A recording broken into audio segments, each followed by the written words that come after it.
नमस्कार साथियों, आज हम लोग पढ़ेंगे प्रयोजन मूलक हिंदी के बारे में। तो सबसे पहले हम देखते हैं प्रयोजन से तात्पर्य क्या है।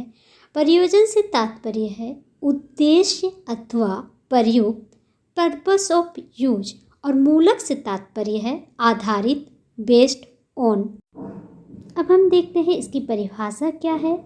ऐसी विशिष्ट हिंदी जिसका प्रयोग किसी विशेष प्रयोजन या उद्देश्य के लिए किया जाता है। अब देखिए, प्रयोजन मूलक जो भाषा है उसका प्रयोग अंग्रेजी में किस प्रकार किया जाता है। देखिए, प्रयोजन मूलक भाषा के लिए अंग्रेजी में फंक्शनल लैंग्वेज तथा लैंग्वेज फॉर स्पेसिफिक पर्पस इस्तेमाल किया जाता है।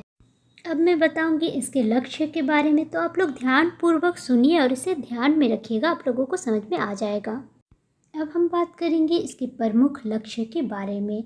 देखिए, इसके प्रमुख लक्ष्य क्या क्या है, अर्थात इसका प्रमुख उद्देश्य क्या है। प्रयोजन मूलक हिंदी का प्रयोग हम लोग किस लिए करते हैं। तो देखिए, पहला इसका प्रमुख लक्ष्य जीविकोपार्जन का साधन बनना होता है।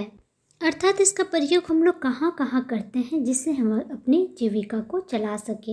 दूसरा है प्रयोजन मूलक हिंदी जो है ये केवल साहित्य तक सीमित नहीं है, बल्कि प्रशासन, बैंक, पत्रकारिता, विधि आदि विभिन्न क्षेत्रों में प्रयुक्त हो रही है। आगे हम लोग देखेंगे कि इस हिंदी का प्रयोग इन सभी क्षेत्रों में किस प्रकार से होती है।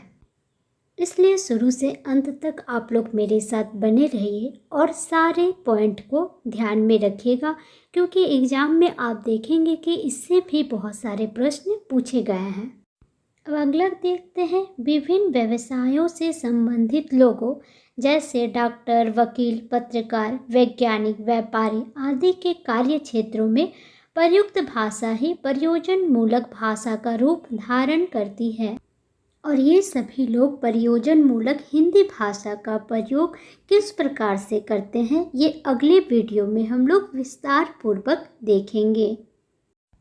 अब हम देखेंगे कि प्रयुक्ति किसे कहते हैं। देखिए, भिन्न भिन्न कार्य क्षेत्रों के लिए जिन भाषा रूपों का प्रयोग किया जाता है उन्हें प्रयुक्ति या रजिस्टर कहा जाता है। अभी हम लोग देखे थे कि किन किन क्षेत्रों में इन भाषा का प्रयोग किया जाता है, और जिन भाषा रूपों का प्रयोग किया जाता है उन्हें प्रयुक्ति कहते हैं।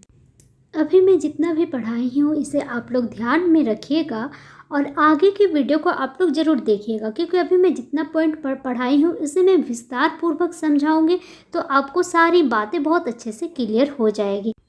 अगर आप EMRS PGT हिंदी की संपूर्ण सिलेबस की तैयारी मेरे साथ करना चाहते हैं तो मेरे चैनल को लाइक और सब्सक्राइब ज़रूर कर लीजिएगा। धन्यवाद।